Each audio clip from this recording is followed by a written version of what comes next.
This is just a video of me talking about all the albums that I listened to or re-listened to in January 2025.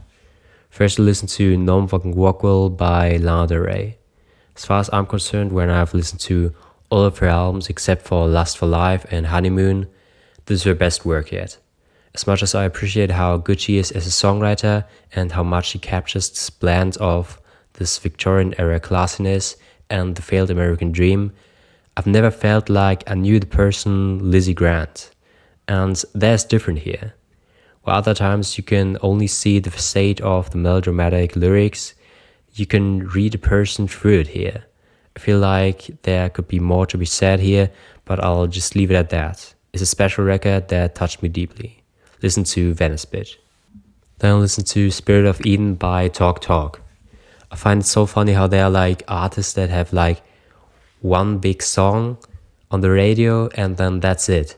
And then you get into like Mucore or other music rating websites or just critics, Tumblr, that stuff.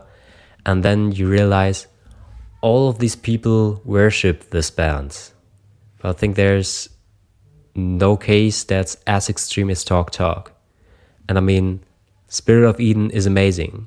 The songs are just long enough to test your patience, but never too long to overstay the welcome. Beside the fact that although the real hooks are scarcely spread, if even there at all, the songs have outstanding moments, which most of the time are brought by the synths or organs, which make them epic and emotional.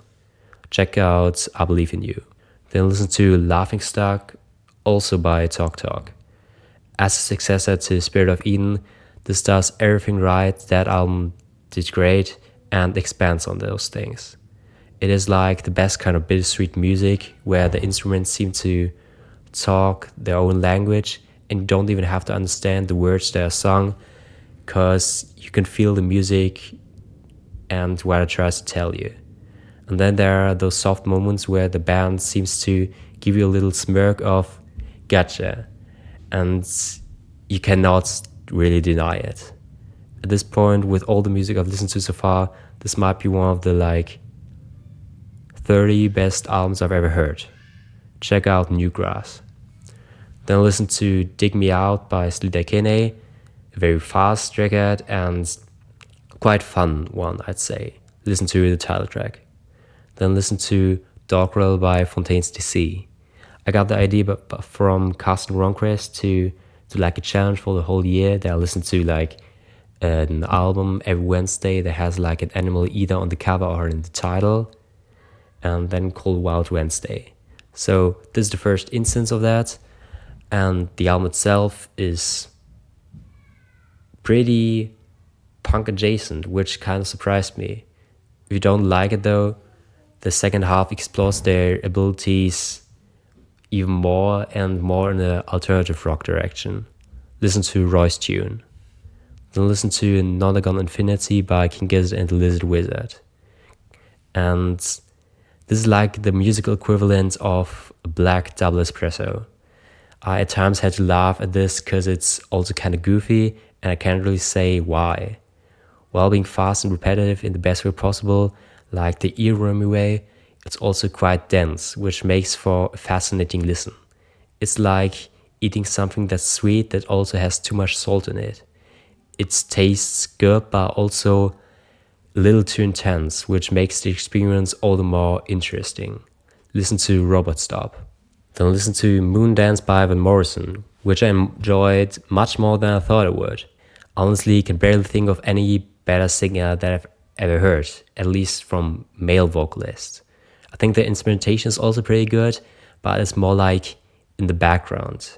I was also surprised that it isn't significantly slower than other music. Just like the middle ground where you can sing to it, but it's also slow enough to not be overwhelming. Would definitely recommend this. Listen to Into the Mystic. Then listen to We Will Always Love You by The Avalanches. This is like one of the albums I listened to expecting it to be a challenger to Pulsar for being the best sounding record of the decade so far. And it is at times. Like the title track in particular is gorgeous. Obviously, with like looking at the features, who wouldn't want to collaborate with the band that made Since I Left You? I mean, you got Blood Orange, Denzel Curry, or Jamie XX, just to name a few. And the sound is quite special, as I said. But the album feels more like a playlist than an album, with its over 20 songs. I don't think it's just an attention span problem, but I'd rather say that on the great album, every song has like its place and purpose on it. Where here, that is just completely out of the window, as there also isn't a great shift in any way. Overall, I feel kind of disappointed. Not as in other cases, because of what I know the artist is capable of, but because a lot of the components, I'll leave that in, are there on this album. And you just had to cut a few of the tracks to make it more concise. Listen to the title track. Then listen to The Book About My Idle Plot on a Vague Anxiety by Toe for Wild Wednesday. This is a quite nice instrumental album, which was quite cool to listen to while concentrating on something else. Listen to the second song. Then listen to Drum Bass by Drum Bass. Preparation for watching like Complete Unknown, which I thought would come out in January, but actually comes out in the end of February, which means that I'm not gonna see it until like third week of March, which is quite a bummer for me. I really liked her singing voice on this one, and you can really hear the influence that she had on future songwriters. Also, if I had a nickel for every time I saw a House of the Rising Sun on a debut album by an American artist, I'd have 3 nickels. Listen to Silver Dagger. Then listen to Hacking the Diamonds by the Rolling Stones, which was absolutely forgettable. Then listen to Perverts by Ethel Cain.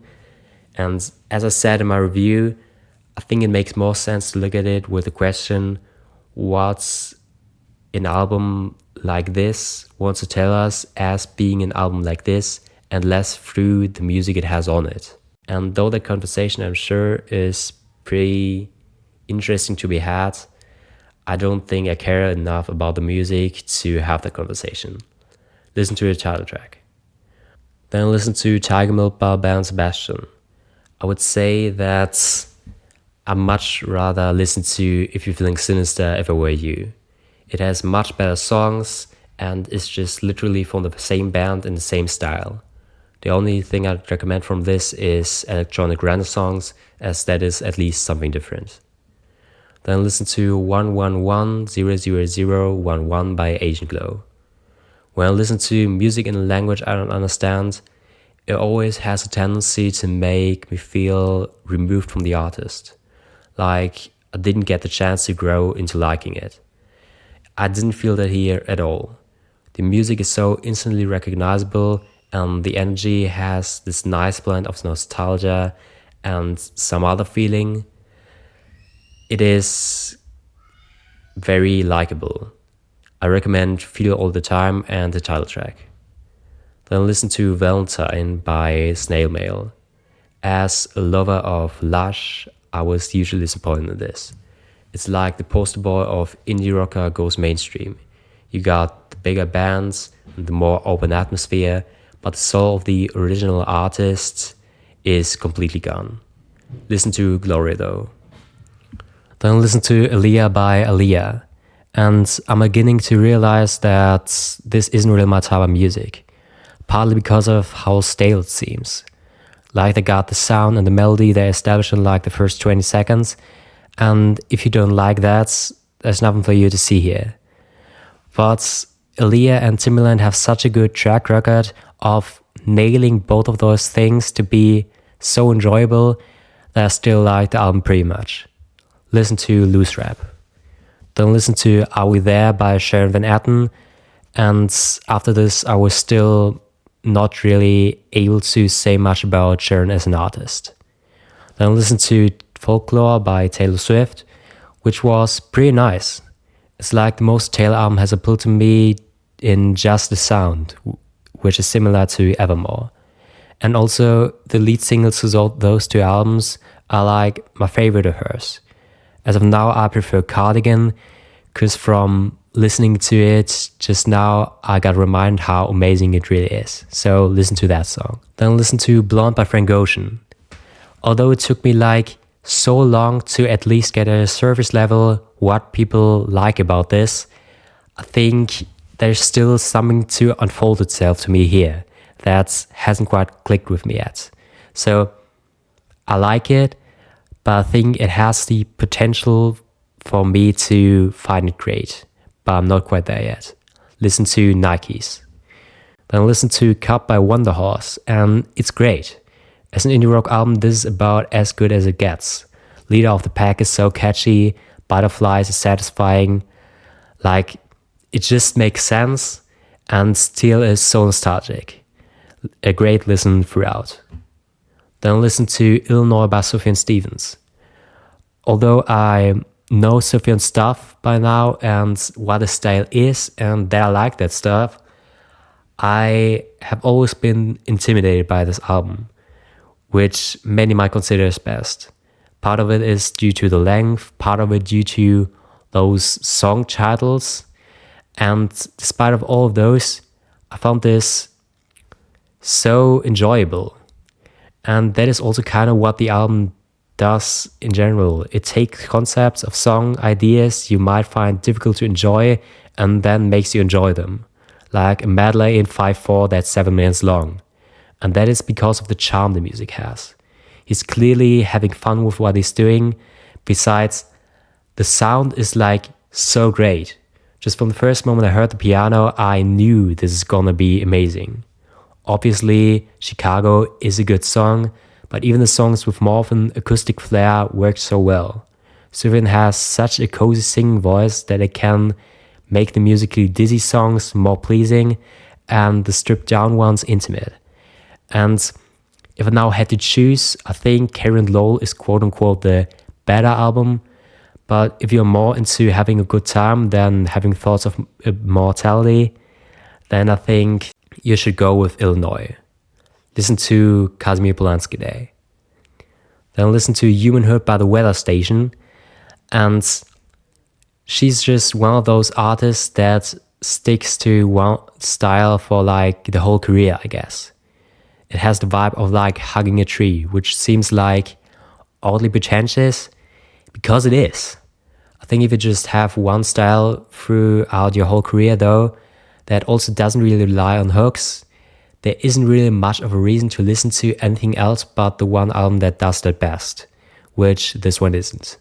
Then I listened to Sometimes I Wish We Were an Eagle by Bill Callahan for Wild Wednesday, which was quite a cozy time, and Bill has such a warm and soothing voice. Listen to Ed McClegg Shaw, I think that's how you pronounce that. Then listen to Eusexia by FK Twigs. It's kinda borrowing from 90s house music, but is less directed at the club scene, though some of the moments are quite danceable actually. I'm pretty sure if you like Madonna's Ray of Light, you won't hate this one. Listen to Girl Feels Good. Then listen to The Bad Fire by Mogwai. As my personal introduction to the band, this is a pretty enjoyable shoegaze album with electronic influences. Listen to The Opener. Then I'll listen to Lower by Benjamin Booker. I can definitely see myself returning to this more over the year than my current enjoyment of it might suggest, because it's kind of unique. I like Benjamin's delivery a lot. It's kind of whispery and something you would probably walk away from if it wasn't accompanied by these beats. And that's the thing, the way the individual parts of this work together is what makes it so good. Although on paper they don't sound like they should work.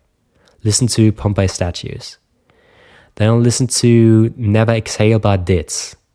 And here goes another British post-rock band releasing an album that's alright. Thumbs up. I already know Stereogum's gonna be obsessed with it. Listen to Fall. Then listen to Goliath Ibn Sad by Guys Guevara, which was a pretty by-the-books rap album. Listen to Leprosy. Then listen to Sports by Modern Baseball for Wild Wednesday, which was quite enjoyable. And I think each time I listen to it, there are more songs that I like from it. As of now, though, Redo is still my favorite song from it. It's like the most catchy in my opinion, and also I like that line about the unrequited love for life. Then listen to Under My Skin by Avril Lavigne. As a second album, this obviously can't hold up to the best pop rock album ever made, damn it. But still a good time. Listen to Happy Ending. Then listen to Balloonerism by Mac Miller. As his second posthumous album, this is pretty great. I really enjoy his jazz-type instrumentals. His delivery is so nonchalant yet enjoyable and full of character, and it was truly a special artist that was taken from us too soon. And when the background vocals sang The Best Is Yet to Come on Rick's piano with his future in mind, I was really cutting onions with that song. Then listen to De Biba Tira Mas Fojos by Bad Bunny, and it's enjoyable enough. If you like reggaeton, you'll probably like it. Then listen to 2014 Forest Hills Drive by J. Cole, and I can honestly say from how popular No Role Models or Wet Dreams are, that's probably because they are pretty good songs. In general, I found this so enjoyable. The beats are quite pleasant on the ear, plus you get rewarded for actually listening to the lyrics as well. Listen to Wet Dreams, I find the story behind that song to be pretty, nice. And then last but not least, I listened to Hurry Up Tomorrow by The Weeknd. It is apparently Abel's last album, at least under the synonym The Weeknd, and I think that makes perfect sense. From a conceptual standpoint, it is again kind of introspective, but I think for the first time really concerned with his legacy as an artist. From a musical standpoint, it continues on from Dawn of M's flow, which is even more effective here, I'd argue. The 80 minutes go by way faster than they should, but I think the songs are also more in your face and aggressive with the club beats and hip hop features that fit his style perfectly and bring him back to the trilogy days, while other times they also kind of resemble his newer stuff. So he's come full circle as an artist, you could say.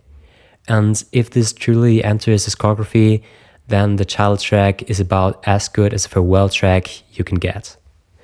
So that was what I listened to this month. From the older albums I've listened to, I'd recommend NFR, Illinois, and Laughingstock. And from the ones that came out this year, I'd say listen to Hurry Up Tomorrow. Thanks for watching and listen to music.